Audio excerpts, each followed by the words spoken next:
Hello everyone, welcome to our new video lesson for this week. So after we have talked about the basics of the actual dressmaking process, from the different sewing tools and to the different body parts being measured, how to read a tape measure and how to convert units of measurement, for this video, we will now focus on the garment itself. Ibig sabihin, yung mismong damit na ang pag-uusapan natin. So for our module number 4, we will be talking about the principles of design and color harmony and its relation to garments construction. Okay?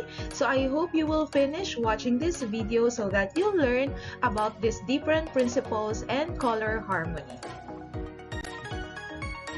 So for the first part of the video, we will have the principles of design. So what are these rules that we follow or we must consider whenever we are constructing or designing our clothing or garment for our clients or customers?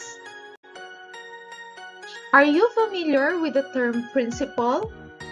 So when we say principle, it is all about the concepts that is used to organize or arrange the structural elements of a design. So these are the things that we must keep in mind, that we must follow, so that we can make sure that the design of our clothing will be perfect for our clients. Okay, so these are rules. What about elements in design in your arts subject? Can you recall what we mean by elements? So when we say elements, these are the things which compose a design. Bumubuo sa isang disenyo. So kung ang damit mo ay ganito ang itsura, ano yung mga bumuo doon para mabuo yung isang garment mo, yung disenyo ng garment mo. Okay? So let's talk about this one by one. So let's have first this clothing or garment. So observe this garment. Can you describe its color? Are there any shapes present in the design of this garment? Okay, so probably you have mentioned it is color white, diba? And of course, you have observed the leaves or the irregular shapes that is which are present in that design. You must also consider the color brown of the belt. Ayan. So these are the what we call the elements. They are example of elements of a design. The color, the shapes that is or which are present in a design. So that is what we mean by element. But of course, when you combine the colors white and brown, when you put the irregular shapes, those leaves on that design, you have asked yourself, do they look good together? Bagay ba silang magkasama? Yung white po ba na yun at yung brown na yun ay bagay kaya? Yung color na yun? So, you probably ask, ano kaya yung effect ng leaves na yun? Ayan. So, di ba para siyang nagkaroon ng falling leaves effect? Ayan. And then yung garment itself, the fabric that have been used on that garment, di ba para siyang free-flowing, di ba? So, that is now what you call the principles. Pag tinanong mo na yung sarili mo, bagay ba tong color na to? Bagay kaya tong mga elements ng design na to? Itong effect kaya na to ma-achieve ko na parang free, light-moving yung garment dun sa client ko. You are now dealing with principles. Okay? So when we say elements, these are just the color, the lines, the shapes, the texture that might be present on your garment, on the design of your garment. But when we say principles, these are now the rules that you follow so that these colors, these shapes would go well with one another. Okay? So let's talk about or focus now on the principle. Okay? So remember, the principles of design is not only applicable with your artworks, with your paintings, but it is also applicable on the garments construction as well, especially if you have already that model or client in mind. So these principles of design would help in carefully planning and arranging the elements of design. So diba, kanina we have different colors, we have the white, the brown, so babagay kaya dun yung orange? So through principles of design, you can answer that question. Also, with the use of principles of design, you can make your design aesthetically pleasing. So aesthetic, di ba, beautiful. So that's the main purpose of designing your garment, to make your client feel beautiful while wearing that garment. So for you to achieve that, you can consider applying the principles of design. Also, we use the principle of design to make interesting and beautiful garments. So we do not just make garment, but we have to make sure that it has a design that would look good to your client, that would perfectly fit them, not only the fitness of the size, but the design itself. Okay? So, the question now is, what are these principles? Ano-ano nga ba itong mga principles na dapat nasusunod natin when we design a garment? So, we have first, the balance. We have proportion. We have emphasis, repetition, unity, rhythm, and variety. So we will be discussing this one by one and its relation to garment construction. Okay? So principle number 1 is the balance. So when you say balance, it's about the distribution of elements of design. So it makes the design stable. So what do we mean by this? So usually, we have the left and right, diba? So whatever appears on the right must appear on the left. So that is what you call balance. So kung merong blue doon sa kabilang side, so dapat merong blue din. If there is black on the left, there is black on the... So parang mini-mirror niya yung left and right side. So that is what we mean by balance. And there are two types of balance. We have first the informal balance. Usually the informal balance appear more fashionable, more aesthetic, just like what you're seeing on the picture. So from the name itself, informal balance, so that means the design on both sides is created using different accessories. It is also called as asymmetrical balance. So meaning what appear on the left might not appear on the right. So that is still considered as balance, but it is informal, just like what you're seeing on this picture. Diba? As you can see on the right side, I'm facing the model, so this is the right side. So you have there the long sleeves, but on the other side, it doesn't have the sleeves. Diba? So that is an informal balance, the distribution of the sleeves, diba, of the black color, diba, on that design. So informal balance. If we have the informal, yes, we also have the formal balance. So just like this one.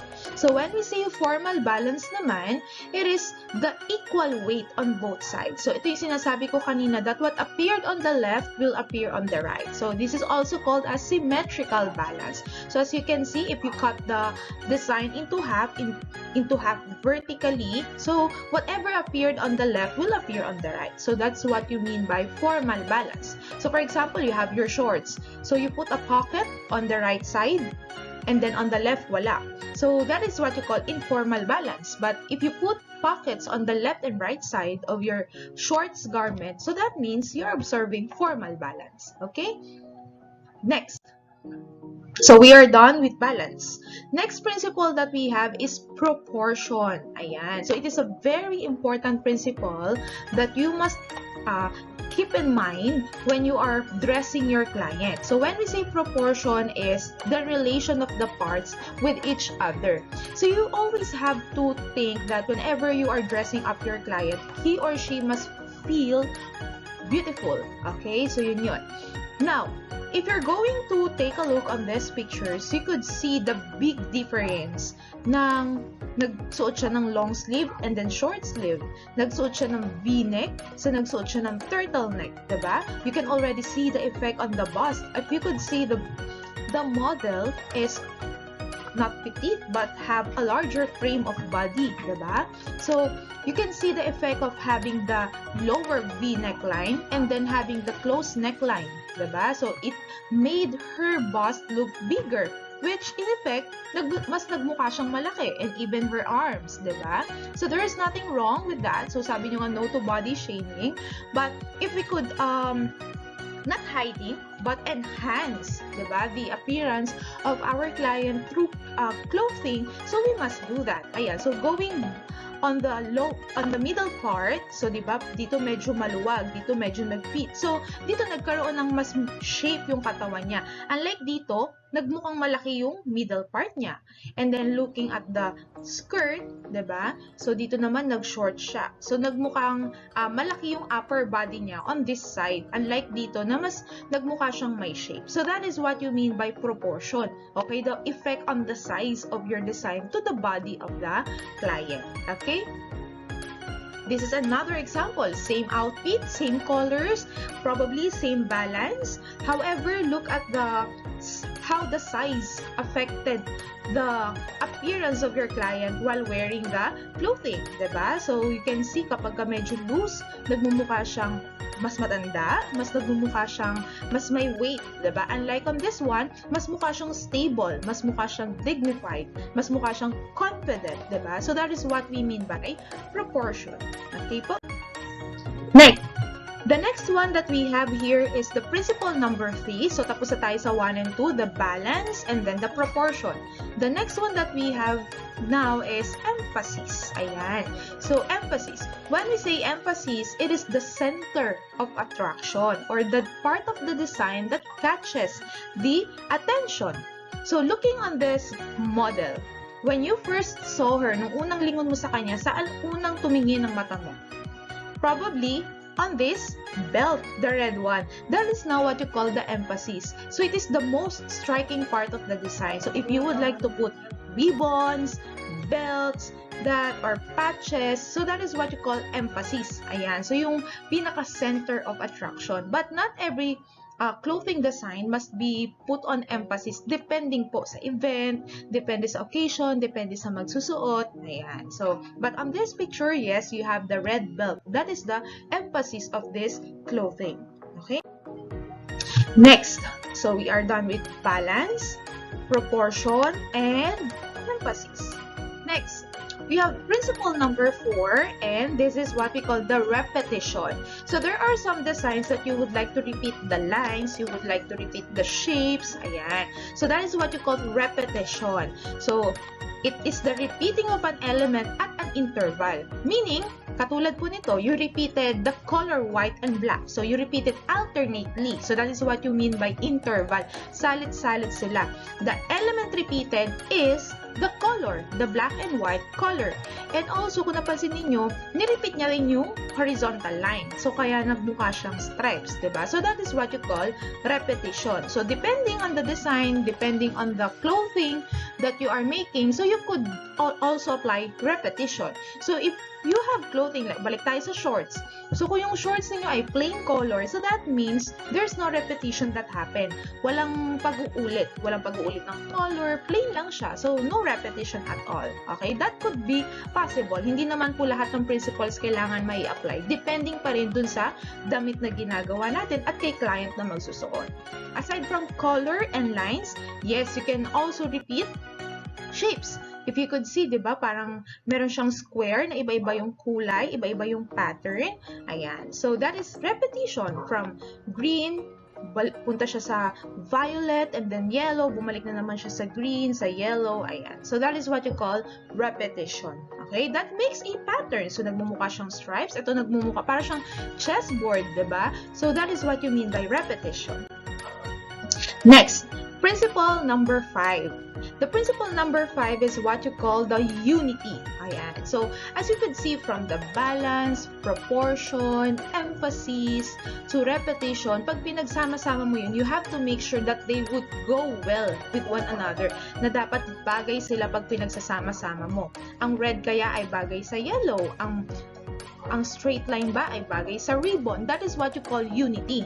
Okay? So, pag yes ang sagot mo doon, that means there is unity in your design. And it is the harmony among the elements of the design. Yung hindi sila nagmumukhang nag-aaway. Ayan. So, looking at this model, so nakikita niyo colorful yung suot niya. But, as you could see, kahit iba-iba yung color na ginamit niya sa kanyang garment, still it go well with one another. So, that is what you mean by unity.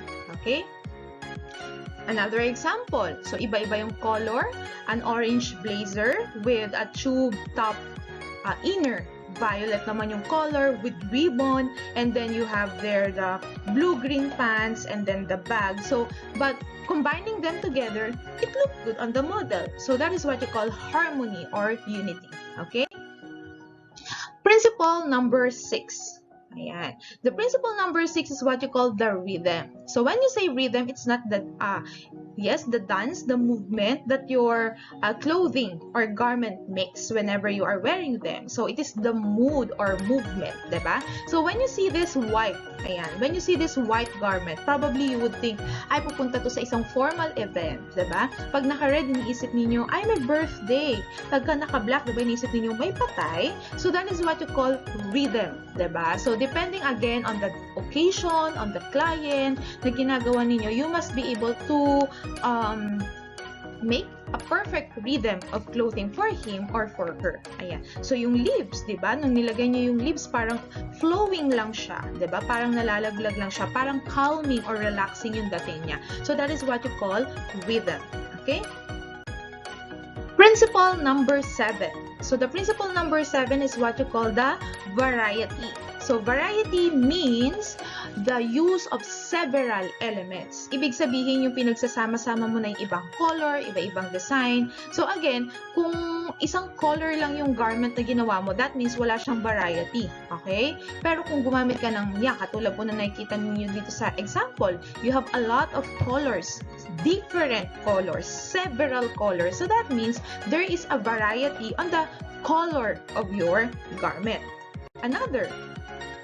Ayan. So, those are the different principles of design. So, once again, we have the balance, the proportion, the emphasis, repetition, unity, rhythm, and variety. So, can you still recall what do these principles mean and how they relate to garments construction? So, once again, when we say balance, it talks about the distribution of elements of design. The left and then the right. When we say proportion, the relation in size. How does that part of the design affect the body of the client? Mas nagmumukha ba siyang curvy? Nagmumukha ba siyang straight? Nagmumukha ba siyang mas malaki? Nagmumukha ba siyang pandak? So that is what you mean by proportion. Then when we say emphasis, it's the center of attention. Okay, when we say repetition, repeating the elements. Like for example, repeating the color, like the stripes of black and white, diba? Black and blue. So yung repetition na ganon, inuulit at an interval. When we say unity, it's the harmony. Do they go well with one another? Rhythm, the movement or the mood. Ayan. So, mukha ba siyang a-attend ng party? Mukha ba siyang a-attend ng binyag? Relaxing ba yung dating niya? So that is what you call rhythm. When we say variety, again, it's the different elements. So, marami kang kinumbine na color, marami kang kinumbine na lines, and other shapes. Ayan. So, that is what you mean by variety. So, again, hindi naman po kinakailangan na lahat ng principles na to ay present sa garment na ginagawa ninyo o dinedesign niyo yung garment. So, but then again, you have to consider this para mas maging maganda yung resulta ng design ninyo. Okay po? So, once again, those are the different principles of design. Now, let's go with color harmony. So, isa sa mga principles of design na nabanggit kanina is unity, which is also harmony. So, yung harmony, commonly na ipapakita natin yan sa color. Especially, we have this, bagay kaya itong color na to? Ito yung color ng pang-itaas ko, ito yung color ng pang-ibaba ko. Ay, medyo maputi ako, medyo morena ako, di kaya maputi ako, ano kayang color na bagay sa akin? So, this is what we're going to talk about in this part of your video lesson. So, take note.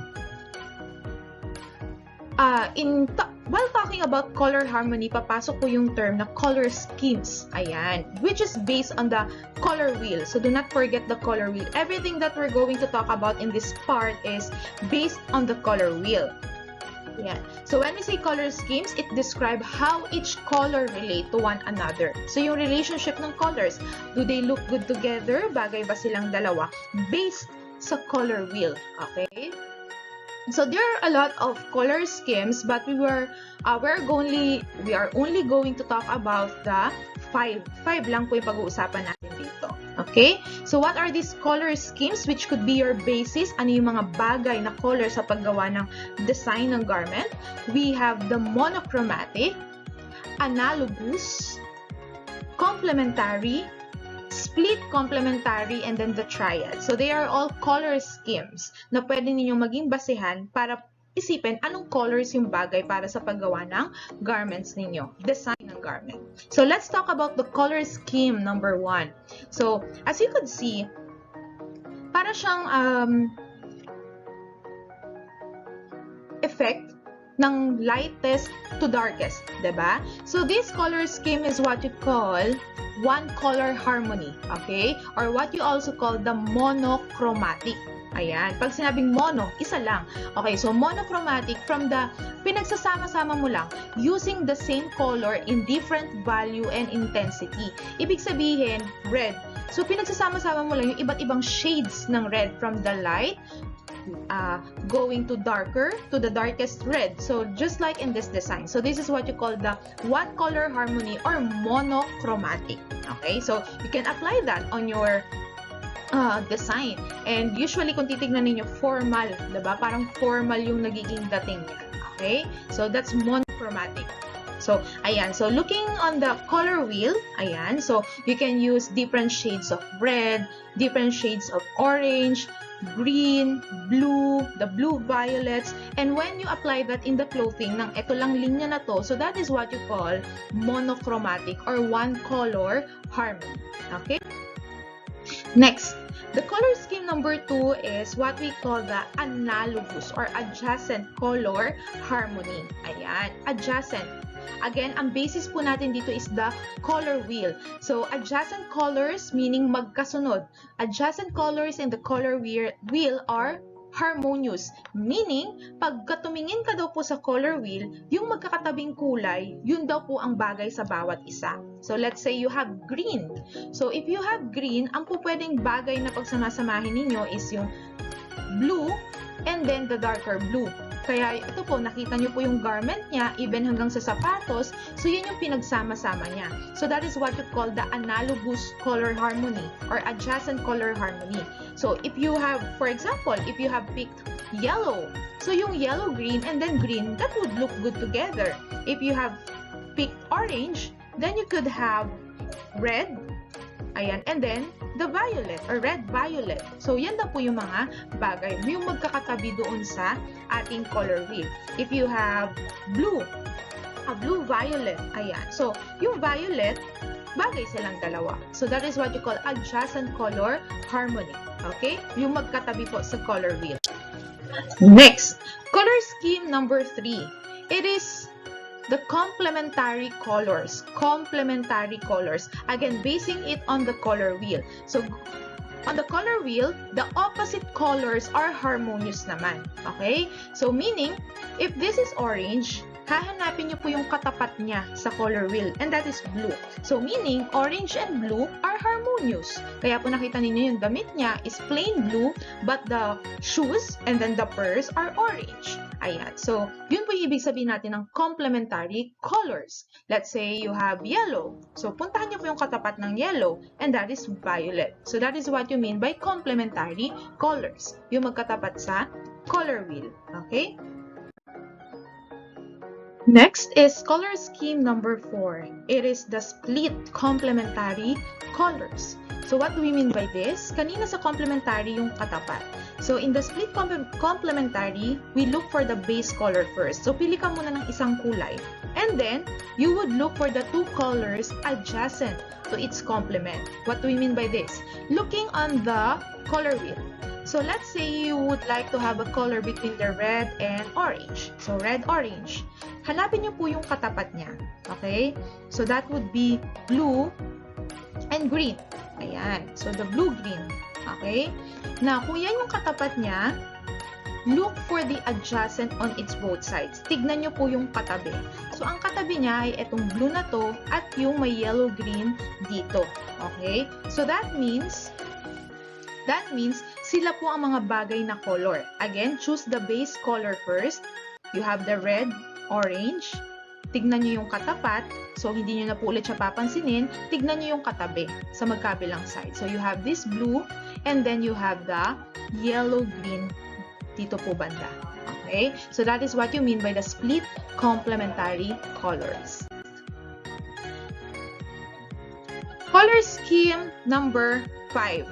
Ayan. The color scheme number 5 is the triad. Ayan. Triad is using the color which are evenly spaced in the color wheel. Ibig sabihin, magka-count ka ngayon sa color wheel. Like for example, ang base color mo is blue. Gusto mong mahanap kung ano yung mga bagay sa blue. So maybe ang interval mo ay by 3. So you will count every color after 3. Like for example, blue. 1, 2, 3. Ang kasunod niya is red. And then you count again 3. 1, 2, 3. Ang kasunod niya is yellow. So ibig sabihin, yan po ay mga bagay na color. So if you have orange, so you count 1, 2, 3. So that would be green. You count again 3. 1, 2, 3. Then that would be violet. Okay, blue, violet. So that is how the triad color scheme works. Okay? So again, we have 5 color schemes that we have discussed. We have the monochromatic, meaning same color, iba't iba lang ng shades. We have the analogous, magkatabi sa color wheel. We have the complementary, katapat sa color wheel. When we say split complementary, adjacent to the complement. So yung katapat, yung katabi nun. Okay? Then, we have the triad. So ito yung may evenly spaced. So meaning yung tatlong colors, yung pare-pareho ng agwat. Okay? So maybe yung blue, you count 1, 2, 3. 1, 2, 3, yung kasunod na color. And then from that color, 1, 2, 3 ulit. So yung kasunod na color. Yung tatlong colors na yon ang magkakabagay. Okay? So these are the color schemes that you might that might help you para po malaman anong colors ba ang bagay sa bawat isa. Okay? So that would be all for the principles of design and color harmony. So we will talk more about this once we meet on our GMAT. Thank you everyone for watching.